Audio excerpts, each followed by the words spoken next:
अध्याय 4. श्री गणेशायन मा स्वामी नामाचा जप करता चारी पुरुषाचे येते आता स्वामी चरित्र गाता एकता पुनरावृत्ती चुकेल गता त्याच्या त्या कलकोटे आले येतील रूप दर्शन देते सज्जन राहते त्यापरी चोळपाचा दरोड भाव घरी आले स्वामीराव हे त्याची सुकृत पूर्व नित्य सेवाकडे त्या चोळपाचे सद्गुण निकांतात ही केवळ पदीवर सदोदी तिच्या चित्ता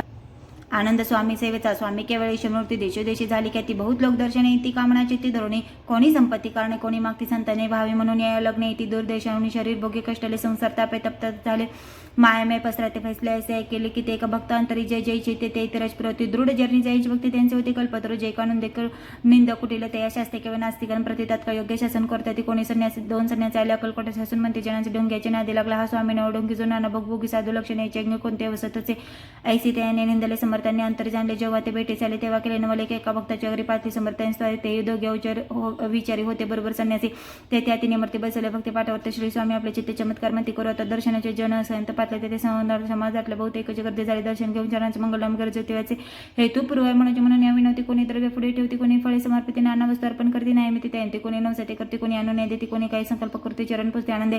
संन्यासी कौतुक पाते मना मजा आशा करते क्षणिक तटस्वती वैरभाव विसरून स्वामींपुढे जे जे पदार्थ पडले होते असंख्य ते निजस समर्थ संन्यांच्या पुढे लोटते मोडली जनांची करते तो येऊन सेवेकरी संन्यांच्या पुढे नाना परिवस्तून येऊ लागले समर्थांते त्या दिवशी स्पर्शाने लाग अन्नदकाचे सूर्य जात असते तेथून उठले दोघे संन्यासी त्या दिवशी राहिले केवळ उपस्थित रात्र होता त्यांचे अन्नदक वर्जसे जे पातले करू छैना त्यांची झाली विटंबना दंडाय कुस्तक जना उतरले तेवरे इति श्री स्वामीचर सारामृत नाना प्राकृत कथा समत सदा परिषद प्रेम फक्त चतुर्थ अध्याय गुडा श्री स्वामी राजार्पण मस्तु श्री रस्तु शुभम भवतु अध्याय 5. श्री गणेशायन मा वैश्वानराव अज्ञानमय छत्ती भास्करा पूर्ण साक्ष पराप्तरा भक्त खरस दैत्व अक्कलकोट नगरात एकटपर्यंत स्वामी राजवास करीत भक्त भाऊ झाले वार्ता पसरले चौनकडे कोणाचे पट्टा साकडे धाव घेते स्वामींकडे राजा राजवार होतो तेव्हा की ते नृप स्वामी दर्शन घेऊचे त्याने आपल्या नगराप्रती आणून म्हणते त्याचे बडदे माझे त्या अवसरी मल्लावर राज्यात घरी एकदा त्यांच्या अंतर विचारायचा पातला दिवाण आणि सरदार मानकर त्याचे थोरतर बसले असता समग्र बोलून नृपर त्याने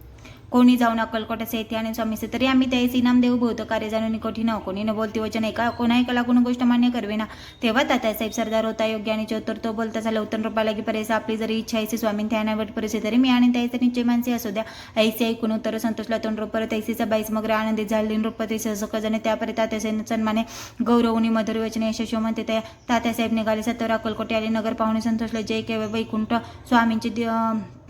जय केवळ वैकुंठ पाहुणे स्वामींचे दिवमूर्ती आनंदी झाले चित्ते तेथील जनांची पाहून भक्ती धन्य म्हणते त्या अक्कलकोटी जनप्रती स्वामीची आणि त्यांची भक्ती राजघरात येते ते ऐकाय तो स्वामीचा ऐसे गए पाहुणे त्या त्यांचा विचार पडला माणसे या नगरातून स्वामींचे कैसे नाही आपण प्रयत्नांती परमेश्वर प्रयत्न कार्य होय सतर लढो निघते थोडे कार्य आपण सध्या करून नाना पकवाने करते ब्राह्मण विष्णू दिली बहुसला आणि याचा नेतृत्व काही स्वामीच्या पूजेप्रती नाना द्रव्य समर जैनी सेवेकर संतुष्ट होते ऐसे करते सर्वदा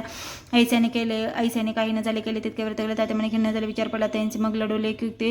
एकांती कटून चळपा प्रति त्याच लाईक विनंती करते बुद्धिवाद सांगते त्या जरी तुम्ही समर्थांचे घेऊन याल बडोद असे मग मला राद्रांचे नाम देते तो महाते द्रव्यां सर्व चोळपस लागले अशा त्यांच्या अंतर भाऊसार जागरेचा भाऊसार चोळपाने करू जोडून विनंती केली मधुरवचने कृपा होऊन समर्थाने बडोद्या प्रत्येने माझे कल्याण मिळेल मला बहुधन आपलं योग्य सन्मान ते जाता होईल ऐसे ऐकून वचन समर्थाने हास्य करून उत्तर चोळपा लागून काय दिले सत्वर राव मला रुपये त्याच्या अंतरे नाही बघते मग आम्ही बडोद्या प्रति काय म्हणून चालावे ती श्री स्वामीच्या सारामृत नाना प्राकृत कथा समता सदा ऐकत भाग भक्त पंचमाध्याय गुडा श्री रस्तु शुभम भवतो अध्याय 6. श्री गणेशायन धरुणी शिशूच्या अक्षरे पंडित लिहिते स्वामी चरित्र स्वामी समर्थ वदवते मागील अध्यायाच्या अंती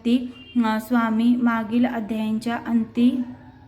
चोळपाल विनवी स्वामी प्रत्ये कृपा करून मजवरती बडोद्याचे चलावे भाषण ऐसे ऐकून समर्थ बोलते हसून मल्हाररावच्या म्हणे आम्हा विषय भाव नसे म्हणून त्याच्या नगरात आम्हा जाणे न व्हायचे त्या अक्कलकोट नगरात आम्ही राहणे एवढे ऐसा आहेत नाही व्यर्थ गेला त्या म्हणे चिंताला आपण आलो ज्या करायला ते न जाई सिद्धीसी परिपाव यत्न करून याचा विचार केला म्हणे मग काय केले त्याने अनुष्ठान आरंभले भक्ती नाही नंतर दांभिक साधना ते करीत आहे स्वामी नरहरी प्रसन्न काहीचे होतील मग त्याने काय केले सप्ताहाचे ब्राह्मण बसले गुरुचरित्र आरंभले व्हावे स्वामी कृपा परी त्याच्या वडे तर कधी न गेले समर्थ तात्या झाला वेगळे चित्त काही उपाय सुचना आता जाऊन बडोद्यासी काय सांगा राजा सकाळ जनांचे तोंड कैसे दाखवा याचा उपाय करून न होती स्वामी प्रसन्न आता एक युक्ती योजन न्यावे पळून येतीचे असो कोणी एके दिवशी साधून योग्य समयांचे मेहनत घालून स्वामींचे तात्यासाहेब निघाले कडप गावचा मार्ग धरला अर्थमार्गी महिना आला अंतर समर्थाला गोष्ट विधी झाली महिन्यातून उतरले मागोते अक्कलकोट्याला ऐसे बहुत वेळा घडले हा उपाय कुंठला मग पुढे राजवाड्यात जाऊन राहिले समर्थ तेव्हा उपाय कुंठ टेकले हाताने मग अपेक्षा ते घेऊन बडोद्यास आले परतने समर्थ कृपा भक्ती वाचून अन्य उपाय न होय परी मल्हार रूपती प्रयत्न आरंभित पुढते सर्वतरांचे विचारते कोण जातो स्वामींकडे तेव्हा मराठा उमरा यशवंत त्याचे नाव रूपकार्याचे धरून आपण पुढे झाला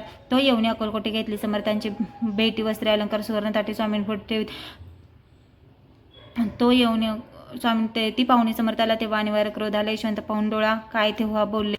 अरे बेड्यानोनी सत्वर ठोका याच्या चरणी ऐसे त्रिबार मोठ्याने समर्थ क्रोधे बोलले. क्रोध मुद्रा पाहून यशवंतराव भ्याला म्हणे पायाले तोंडाचे पाणी लटालटा कापू लागला. मग थोड्याच दिवशी आज्ञा आली यशवंताचे सत्वर यावे बडोद्याचे तेथील कार्य सोडी साहेबा विष प्रयोग केला. मल्हारावर आला त्या कृत्यामध्ये यशवंताला गुन्हेगार लेखले. हातीपायी बेडी पडली. स्वामी योजनाची प्रचिती आली. अघटित लीला देवली ख्याती झाली सर्वत्र. इति श्री स्वामीचरित्र सारामृतांना प्रकृत कथा समत सदा भक्त परिशोध षष्ठाध्याय घोडा. इति श्री स्वामीचरित्र सारामृत षष्ठाध्याय समाप्त. शुभम भवतु.